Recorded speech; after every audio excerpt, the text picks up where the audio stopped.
Hey YouTube, welcome back. Today is our, I guess, eighth or seventh video of our series designing a rate limiter. And today we will talk about I guess it will be the last episode about talk about the algorithms. We will talk about the sliding window counter, and yeah, I guess maybe we have another video, and after that we start to go to the deep dive basically directly.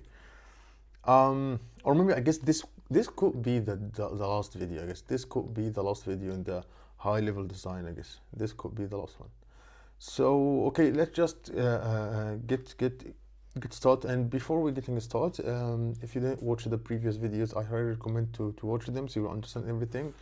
However, if you watch them and you not remember everything, so I'll just make a quick review of what we have did and what we are going to do. So basically, we had a question that was design a rate limiter, and as always, basically, this as we say all the time, system design interviews start with pretty vague questions like design YouTube, design Facebook, design something, and our job basically is to get as much as clarifications as possible so we can know what we actually designing, what part we're designing.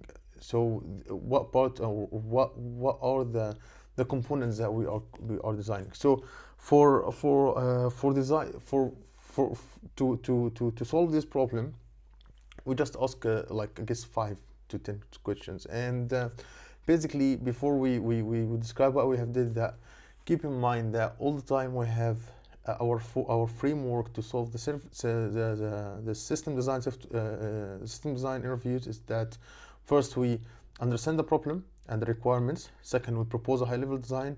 After that, we get deep dive, and after that, we wrap everything up. First, we start with understanding the problem. So basically, we ask about like 5 questions. You like to ask from 5 to 10 questions, depends on the how complex or how vague the question is. So basically, we are saying, okay, what type of rate limiter we are designing? It's just API focused. Okay, so will the rate limiter work with the address user ID? Yeah, it will work with both. Okay, so basically, what is the scale? It's quite important that you find yourself you asking each question. What is the scale? Do you prefer the latency or the availability? These 2 questions specifically, we'll ask them in every system design interview. And the other one is should the rate limiter respond? This is about the functional requirements, and we are talking about are any performance or latency requirements are needed. It's the rate limiter should not make the HTTP request slow. That's it. So basically, from this question, we know the functional requirements and non-functional requirements. The functional requirements, first we have the rate limiter must be able to limit. It's just pretty straightforward. The second one, the rate limiter must respond to the user. The rate limiter must be able to track in real time because we should have super low latency. The non-functional requirements, the rate limiter must have high availability. The rate limiter should have really low latency. We should have high fault tolerance. Basically, if we have a problem with the rate limiter, for example, one of the rate limiter will like get error or just was destroyed, something like that, or like just filled out, the servers will continue to work. Use as little memory as possible, and it's we should put this distributed system in our calculations. So basically, we finished the first. We started the next, the propose high-level design, and we talked about, okay, in the high-level design we will discuss 2 things. First is that where will you put the rate limiter, okay, and second,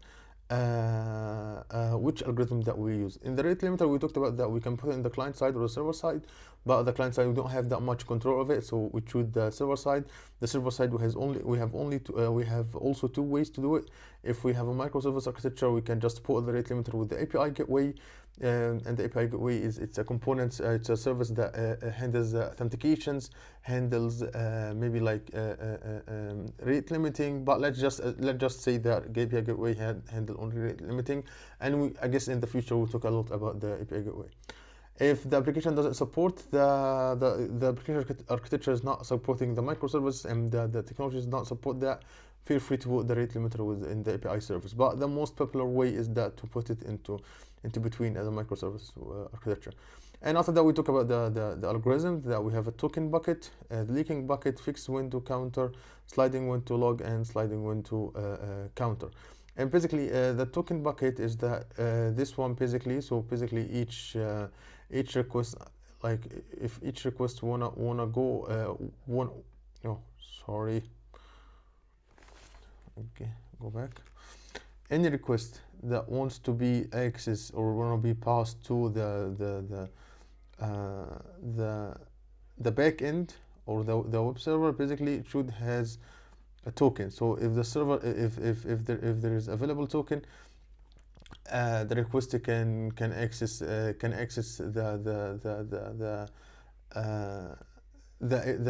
our servers. Otherwise, it will not be able to access our servers.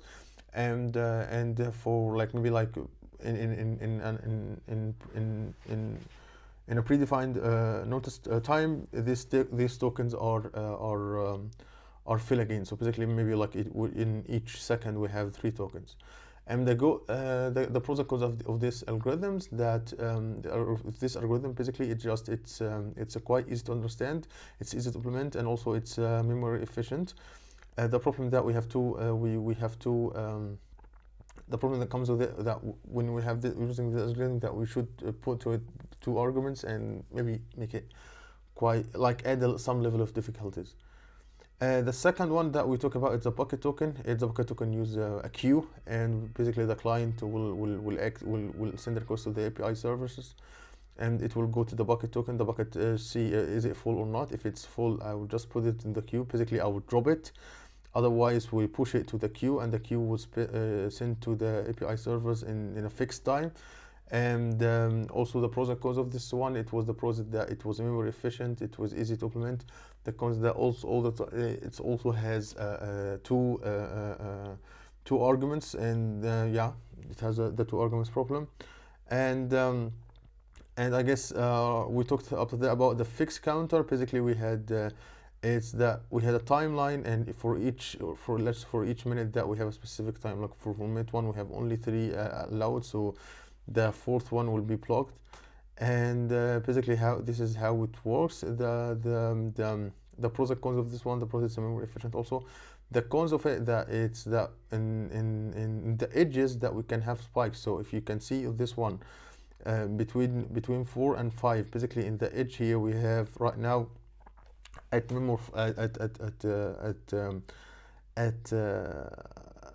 minute number 4 we got 1. In the half of it we got another 1, and we got another 1, and in the first of the minute 5 we got 3 directly. So basically we had 6 requests in 1 minute instead of 3 requests. And we had 2 ways to solve this problem. One is to use the sliding window algorithms, and basically it's the sliding basically the algorithm keeps track of the request timestamps, and the timestamp data is usually kept in the cache. And basically when the new request comes in, we remove basically all the outdated timestamps, and the outdated timestamps basically are defined as those older than the start of the current window. So basically for this one, basically we have here for this one the log is empty, and when the request is arrived, basically the request is allowed. And for the second one, the new request arrives, and let's assume that we only accept 2 requests, not more than that. So basically we have this request is arrived. Basically we have only 1, so basically it's also allowed. Basically a new request arrived at 1:50, and basically the timestamp is inserted into the log. Basically after the insertion, the log size basically the log size will be 3, and I guess 3 is larger than 2. Therefore basically this request is rejected. And after 1 minute, because actually we have this timestamp, we remove this timestamp, and we add a new timestamp. It is 1:50, and 240, and basically we add the old requests with 150 and 240. And basically the pros that is the rate limiting, basically it's pretty accurate, will not have this sliding window spikes. The cons is just to get it's use tons of memory. Basically it consumes a lot of memory, because basically we store a lot of things. We store all of the timestamps in the memory basically. We have the last one, which will be the sliding window counter. And basically the sliding window counter, before I will just make a diagram with it. Basically before I do the diagram, basically the sliding window counter, it's basically it's a hybrid approach between the fixed window counter and the log counter. Basically the algorithm can be implemented I guess by 2 or 3 ways, but I guess we'll talk about one way today, because you only have to know it on high level. There is no need to get that much of complexity. So let's just create start with the diagram. So I will make this one, okay, and I want to be white, and let's make it thick, and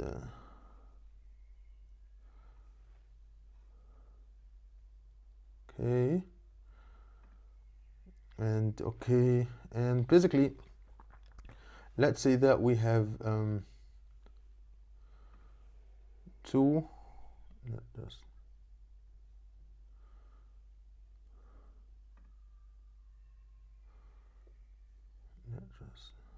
Yeah, let's say that we have 2 timestamps, okay, and let's just make these 2 things with them.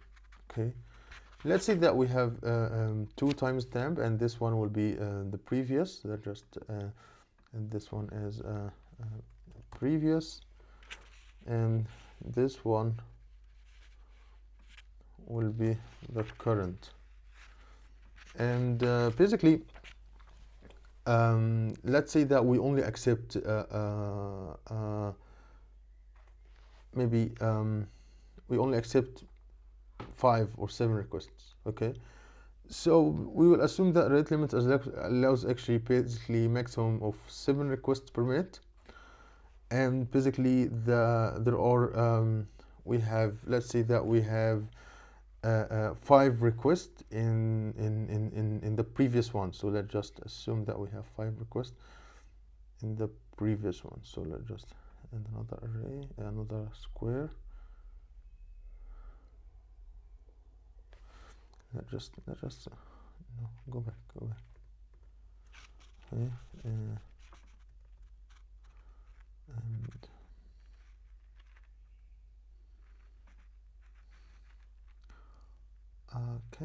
can I change the background of this one, or it's not possible?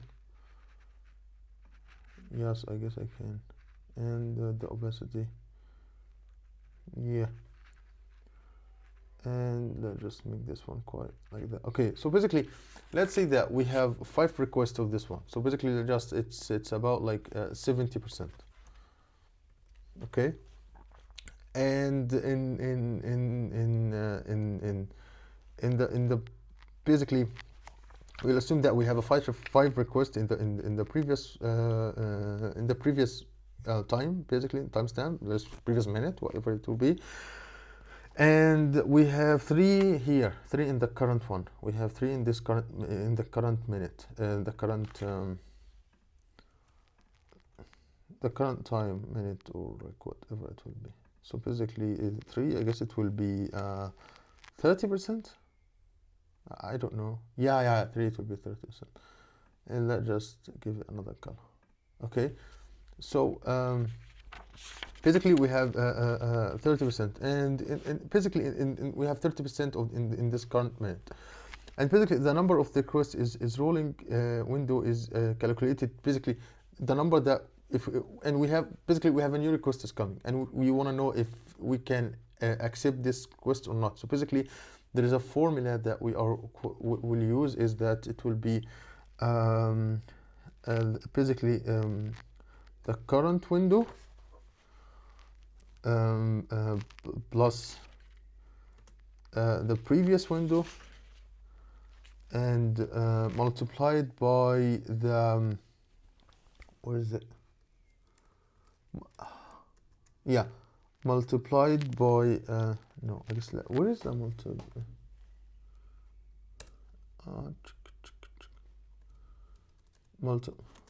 multiply by multiply by who? Yeah, multiply by basically the overlapping percentage. Like for this one is 70%, so the overlapping percentage of the previous window, so it will be 0.7. And basically it's basically we will use this formula. So basically we have this one and 5, 3 multiply 3 and 5 multiplied by 6, 7. I guess it will equals I guess it will equals yep, maybe 6 5, I guess. Yeah, and basically depend actually on the use case. Basically we can just this number we can just round it up or down, like it's depends on the what we can use.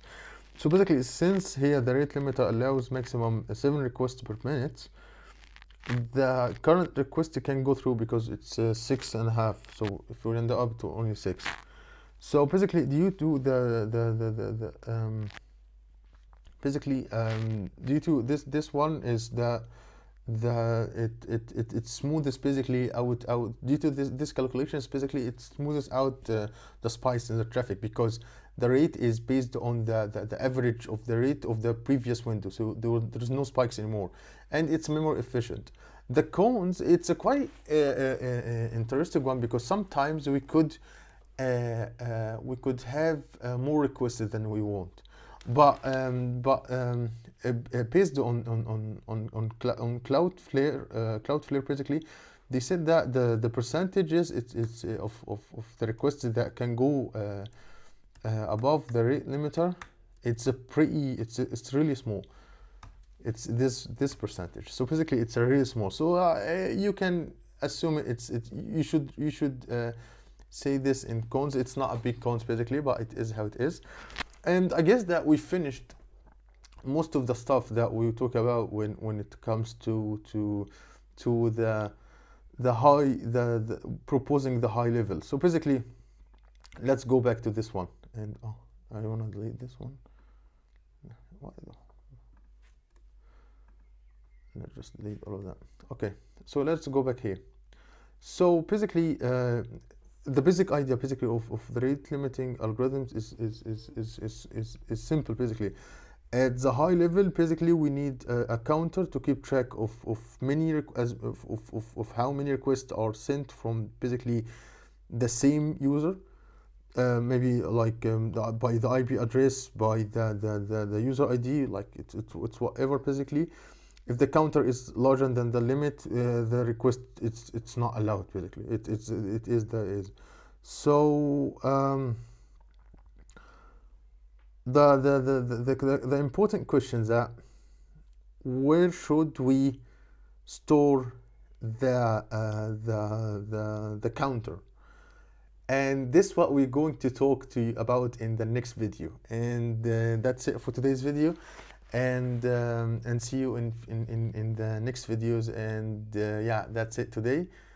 And if you like the video, feel free to subscribe and hit the notification bell, so you'll never miss a video. And also, like I found that it's like 95% of you are not subscribers to the channel. So if you like the content, just make sure to subscribe, because so our channel and our group will and our community will grow more. So we'll make sure that we can do and deliver more interesting stuff.